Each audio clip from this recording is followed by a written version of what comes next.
जय हिंद दोस्तों, मैं यशवंत दीवान अपने YouTube चैनल पढ़ाकू छात्र में आप लोगों का स्वागत करता हूं। दोस्तों, होम साइंस प्रतियोगी परीक्षाओं की तैयारी के लिए TGT, PGT, LT, net, JRF आदि से संबंधित एमसीक्यू के दोस्तों जो हमारी प्रश्नोत्तरी है एमसीक्यू से संबंधित। तो दोस्तों ये हमारी आज पहली की प्रश्नोत्तरी है, पहली क्लास है। तो डेली दोस्तों आज से हम डेली एक क्लास 25 प्रश्नों के आप लोगों के सामने लाएंगे। तो दोस्तों आप लोग हमारे चैनल को लाइक करिए और सब्सक्राइब करिए। तो चलिए दोस्तों हम लोग आज अपने पहले क्लास की और पहली प्रश्नोत्तरी की और पहले प्रश्न की शुरुआत करते हैं।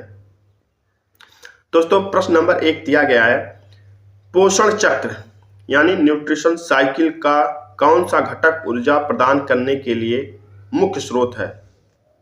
ऑप्शन दिया गया है ए विटामिन, बी खनिज, सी कार्बोहाइड्रेट, डी पानी। तो इसका जो सही ऑप्शन है ऑप्शन नंबर सी है, कार्बोहाइड्रेट। ठीक दोस्तों जो है कार्बोहाइड्रेट शरीर को तुरंत ऊर्जा प्रदान करने का मुख्य स्रोत है और यह ग्लूकोज में बदलता है और एटीपी के रूप में ऊर्जा प्रदान करता है। प्रश्न नंबर 2, भारत में कुपोषण का मुख्य कारण क्या है। ऑप्शन दिया गया है ए भोजन का असंतुलन, बी भोजन की कमी, सी गलत पोषण शिक्षा, डी उपरोक्त सभी। दोस्तों इसका जो सही ऑप्शन है ऑप्शन नंबर डी, उपरोक्त सभी। क्योंकि दोस्तों भारत में कुपोषण मुख्यतः असंतुलित आहार, भोजन की अनुपलब्धता और पोषण शिक्षा की कमी के कारण होता है। यह समस्या विशेष रूप से ग्रामीण क्षेत्रों में अधिक देखी जाती है। प्रश्न नंबर 3, संतुलित आहार जिसे इंग्लिश में बैलेंस्ड डाइट कहते हैं, संतुलित आहार का मुख्य उद्देश्य क्या है। ऑप्शन दिया गया ए वजन बढ़ाना, बी शरीर को सभी आवश्यक पोषक तत्व प्रदान करना, सी केवल प्रोटीन की पूर्ति करना, डी ऊर्जा प्रदान करना, केवल ऊर्जा प्रदान करना। दोस्तों इसका जो सही ऑप्शन है ऑप्शन नंबर बी सही है, शरीर को सभी आवश्यक पोषक तत्व प्रदान करना। दोस्तों संतुलित आहार वह होता है जो शरीर को उचित मात्रा में सभी पोषक तत्व जैसे कार्बोहाइड्रेट, प्रोटीन, वसा, विटामिन, खनिज और पानी आदि को प्रदान करता है। प्रश्न नंबर 4, निम्नलिखित में से कौन सा विटामिन पानी में घुलनशील है। दोस्तों ऑप्शन दिया गया A vitamin A, B vitamin D, C vitamin B और सी विटामिन डी और डी विटामिन के। ठीक है, तो दोस्तों इसका जो सही ऑप्शन है ऑप्शन नंबर सी है, विटामिन बी और सी। विटामिन बी और सी पानी में घुलनशील हैं दोस्तों, जबकि विटामिन ए, डी, ई और के वसा में घुलनशील होते हैं। प्रश्न नंबर 5, खाद्य पदार्थों के संरक्षण यानी फूड प्रिजर्वेशन का मुख्य उद्देश्य क्या है, यानी खाद्य पदार्थों के संरक्षण का उद्देश्य क्या है। ऑप्शन दिया गया ए भोजन की स्वच्छता बनाए रखना, बी भोजन को अधिक समय तक सुरक्षित रखना, सी भोजन की पोषण गुणवत्ता बनाए रखना, डी उपरोक्त सभी। दोस्तों इसका जो सही ऑप्शन है ऑप्शन नंबर डी, उपरोक्त सभी। क्योंकि दोस्तों खाद्य संरक्षण का उद्देश्य भोजन को लंबे समय तक सुरक्षित रखना, पोषण मूल्य को बनाए रखना और स्वच्छता सुनिश्चित करना होता है। प्रश्न नंबर 6, पोषण की कमी से होने वाले रोग को किस प्रकार के रोग कहते हैं। यानी दोस्तों पोषण की कमी से होने वाले रोग को किस नाम से जानते हैं किस नाम से जानते हैं या किस प्रकार का रोग कहते हैं। ऑप्शन दिया गया है ए वंशानुगत रोग, बी संक्रामक रोग, सी पोषण संबंधी रोग, डी मानसिक रोग। दोस्तों इसका जो सही ऑप्शन है ऑप्शन नंबर सी, पोषण संबंधी रोग। पोषण की कमी से होने वाले रोग जैसे स्कर्वी यानी विटामिन सी की कमी से होता है और एनीमिया लौह तत्व की कमी से यानी आयरन की कमी से को पोषण संबंधी रोग कहते हैं। एग्जाम्पल दिया गया है। और बहुत से सारे ऐसे रोग हैं जो पोषण की कमी से होते हैं। प्रश्न नंबर 7, मिड डे मील योजना का मुख्य उद्देश्य क्या है? ऑप्शन दिया गया है, ए कुपोषण को कम करना, बी स्कूलों में नामांकन बढ़ाना, सी बच्चों में शिक्षा और पोषण को बढ़ावा देना, डी उपरोक्त सभी। दोस्तों इसका जो सही ऑप्शन है ऑप्शन नंबर डी उपरोक्त सभी। दोस्तों मिड डे मील योजना का उद्देश्य बच्चों में कुपोषण कम करना, शिक्षा को बढ़ावा देना और स्कूलों में उपस्थिति बढ़ाना है।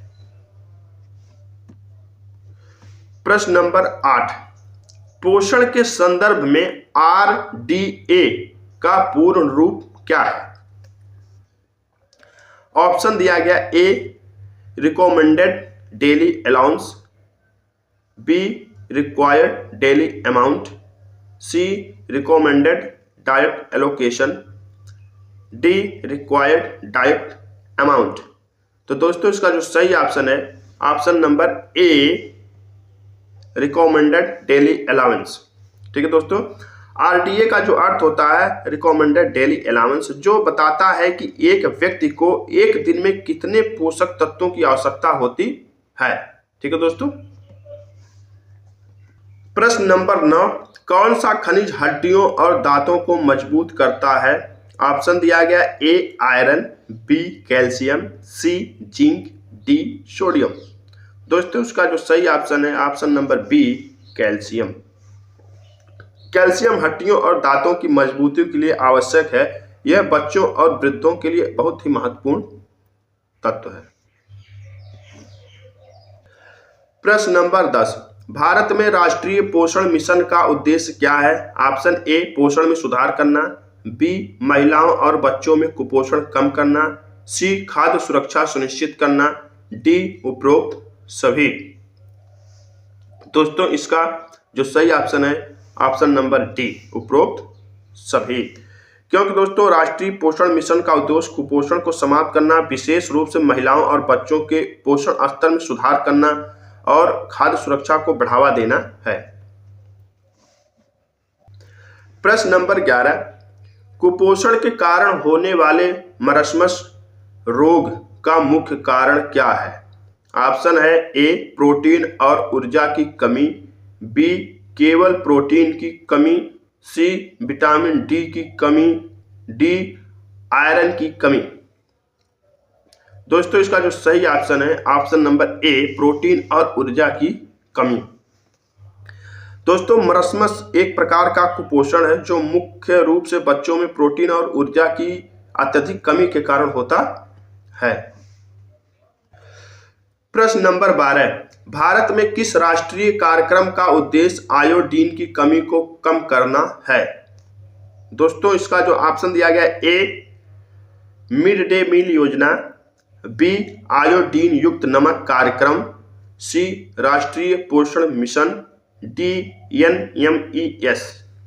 दोस्तों इसका जो सही ऑप्शन है ऑप्शन नंबर बी आयोडीन युक्त नमक कार्यक्रम। आयोडीन युक्त नमक कार्यक्रम दोस्तों यूनिवर्सल साल्ट आयोडाइजेशन प्रोग्राम कहा जाता है इंग्लिश में से। भारत में दोस्तों आयोडीन युक्त नमक कार्यक्रम जो भारत में आयोडीन की कमी से होने वाले विकारों को रोकने के लिए चलाया गया है। प्रश्न 13, पोषण में माइक्रोन्यूट्रिएंट्स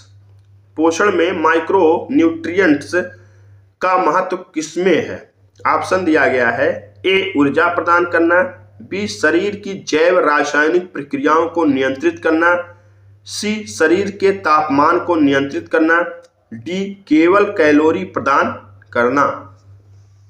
दोस्तों इसका जो सही ऑप्शन है ऑप्शन नंबर बी शरीर की जैव रासायनिक प्रक्रियाओं को नियंत्रित करना। दोस्तों माइक्रोन्यूट्रिएंट्स जैसे विटामिन और खनिज शरीर की जैव रासायनिक और उपापचय प्रक्रियाओं को नियंत्रित करते हैं। ठीक है दोस्तों। प्रश्न 14, फूड फोर्टिफिकेशन का क्या अर्थ है? फूड फोर्टिफिकेशन का क्या अर्थ है? ऑप्शन दिया गया, ए खाद्य पदार्थों में स्वाद जोड़ना, बी खाद्य पदार्थों को संरक्षित करना, सी पोषक तत्व बढ़ाने के लिए खाद्य पदार्थों में पोषण तत्व जोड़ना, डी खाद्य पदार्थों को पचाने में आसान बनाना। दोस्तों इसका जो सही ऑप्शन है, ऑप्शन नंबर सी सही है। फूड फोर्टिफिकेशन का उद्देश्य पोषण स्तर को बढ़ाने के लिए आहार में आवश्यक पोषक तत्वों को जोड़ना है, जैसे आयोडीन युक्त नमक या विटामिन डी युक्त दूध। प्रश्न 15, गोल्डन राइस में कौन सा पोषक तत्व अधिक मात्रा में होता है? ऑप्शन दिया गया A iron, B vitamin A, C calcium, D protein. दोस्तों इसका जो सही ऑप्शन है, option number B vitamin A. दोस्तों गोल्डन राइस में vitamin A precursor beta carotene की उच्च मात्रा होती है। प्रीकर्सर यानी जिसे बीटा कैरोटीन कहते हैं की उच्च मात्रा होती है, और जिसे विटामिन ए की कमी को दूर करने के लिए विकसित किया गया है। प्रश्न 16, भोजन पकाने के दौरान कौन सा पोषक तत्व सबसे अधिक नष्ट होता है? ऑप्शन दिया गया A protein, B vitamin C, C वसा, डी कार्बोहाइड्रेट। दोस्तों इसका जो सही ऑप्शन है, option number B vitamin C. दोस्तों विटामिन सी गर्मी के प्रति संवेदनशील होता है और अधिक पकाने या गर्म करने पर इसका अधिकांश हिस्सा नष्ट हो जाता है। प्रश्न 17, कौन सा पोषक तत्व बच्चों में रक्ताल्पता यानी एनीमिया को रोकने के लिए आवश्यक है? Option A calcium, B iron, C phosphorus, D vitamin D. दोस्तों इसका जो सही ऑप्शन है, option number B iron. Iron शरीर में हीमोग्लोबिन निर्माण के लिए आवश्यक है। इसकी कमी से एनीमिया हो सकता है, और जो बच्चों और महिलाओं में आम होता है। प्रश्न 18, राष्ट्रीय पोषण सप्ताह यानी नेशनल न्यूट्रिशन वीक भारत में कब मनाया जाता है? ऑप्शन ए 1 से 7 जनवरी यानी 1 जनवरी से 7 जनवरी, बी 1 सितंबर से 7 सितंबर, सी 1 मार्च से 7 मार्च, डी 1 जुलाई से 7 जुलाई। दोस्तों इसका जो सही ऑप्शन है, ऑप्शन नंबर बी 1 सितंबर से 7 सितंबर। भारत में 1 सितंबर से 7 सितंबर के दौरान राष्ट्रीय पोषण सप्ताह मनाया जाता है, जिसका उद्देश्य पोषण जागरूकता फैलाना है। प्रश्न नंबर 19, WHO यानी वर्ल्ड हेल्थ ऑर्गेनाइजेशन द्वारा सुझाए गए अनुसार एक स्वस्थ आहार में कितना प्रतिशत वसा होना चाहिए? यानी WHO द्वारा सुझाए गए अनुसार एक के स्वस्थ आहार में कितने प्रतिशत वसा होना चाहिए? ऑप्शन दिया गया ए 10 से 15%, बी 20 से 30%, सी 40 से 50%, डी 5 से 10%। दोस्तों इसका जो सही ऑप्शन है, ऑप्शन नंबर बी 20 से 30%। WHO के अनुसार वसा की मात्रा एक स्वस्थ आहार में कुल कैलोरी का 20 से 30% होना चाहिए। प्रश्न 20, भारत में प्रधानमंत्री मातृ वंदना योजना यानी PMMVY का मुख्य उद्देश्य क्या है? ऑप्शन दिया गया ए गर्भवती महिलाओं को वित्तीय सहायता प्रदान करना, बी गर्भवती महिलाओं के पोषण स्तर में सुधार करना, सी शिशु मृत्यु दर को कम करना, डी उपरोक्त सभी। दोस्तों इसका जो सही ऑप्शन है, ऑप्शन नंबर डी उपरोक्त सभी है। दोस्तों प्रधानमंत्री मातृ वंदना योजना गर्भवती महिलाओं के पोषण, वित्तीय सहायता और शिशु मृत्यु दर को कम करने के उद्देश्य से शुरू की गई है। प्रश्न 21, खाद्य सुरक्षा यानी फूड सिक्योरिटी का अर्थ क्या है?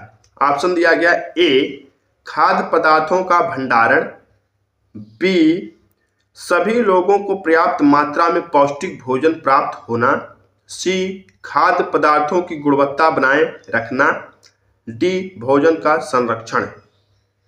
दोस्तों इसका जो सही ऑप्शन है, ऑप्शन नंबर बी सभी लोगों को पर्याप्त मात्रा में पौष्टिक भोजन प्राप्त होना। क्योंकि दोस्तों खाद्य सुरक्षा का तात्पर्य यह है कि सभी लोगों को हर समय पौष्टिक और सुरक्षित भोजन उपलब्ध हो। यह भोजन की उपलब्धता, पहुंच और उपयोगिता से संबंध रखता है। प्रश्न 22, कुपोषण के परिणाम स्वरूप होने वाली क्वाशीरकोर बीमारी किस कारण होती है? ऑप्शन दिया गया ए वसा की कमी, बी प्रोटीन की कमी, सी विटामिन सी की कमी, डी कैल्शियम की कमी। दोस्तों इसका जो सही ऑप्शन है ऑप्शन नंबर बी प्रोटीन की कमी। दोस्तों क्वाशीरकोर एक पोषण संबंधी विकार है जो प्रोटीन की कमी के कारण होता है। यह मुख्य रूप से विकासशील देशों के छोटे बच्चों में पाया जाता है। प्रश्न नंबर 23, किस विटामिन को सूर्य का विटामिन कहा जाता है? ऑप्शन दिया गया A vitamin A, B vitamin C, C vitamin D, D vitamin K. दोस्तों इसका जो सही ऑप्शन है option number C vitamin D. दोस्तों विटामिन डी को सूर्य का विटामिन कहा जाता है क्योंकि यह सूर्य की किरणों के संपर्क में आने पर त्वचा में उत्पन्न होता है। यह हड्डियों के स्वास्थ्य के लिए महत्वपूर्ण है। प्रश्न नंबर 24, राष्ट्रीय खाद्य सुरक्षा अधिनियम 2013 यानी NFSA के तहत कितने प्रतिशत ग्रामीण और शहरी क्षेत्रों की आबादी को लाभ मिलता है? ऑप्शन दिया गया है दोस्तों ए 50% ग्रामीण और 50% शहरी, बी 75% ग्रामीण और 50% शहरी, सी 70% ग्रामीण और 30% शहरी, डी 80% ग्रामीण और 40% शहरी। दोस्तों इसका जो सही ऑप्शन है ऑप्शन नंबर बी है, 75% ग्रामीण और 50% शहरी आबादी को लाभ मिलता है। दोस्तों आज की प्रश्नोत्तरी का लास्ट प्रश्न है प्रश्न नंबर 25, पोषण विज्ञान में BMI का पूर्ण रूप क्या है? ऑप्शन दिया गया A body metabolism index, B body mass index, C balanced mineral intake, D body measurement indicator. दोस्तों इसका जो सही ऑप्शन है option number A option number B है। दोस्तों option number B body mass index है। दोस्तों BMI का पूर्ण रूप बॉडी मास इंडेक्स होता है। यह शरीर का वजन और ऊंचाई यानी के वर्ग के अनुपात में निकाला जाता है। ठीक है दोस्तों, अगर हमारा प्रश्नोत्तरी का क्लास दोस्तों आप लोगों को पसंद आए तो हमारे चैनल को लाइक करें और सब्सक्राइब करें और हमारा वीडियो देखने के लिए आप लोगों को बहुत बहुत धन्यवाद।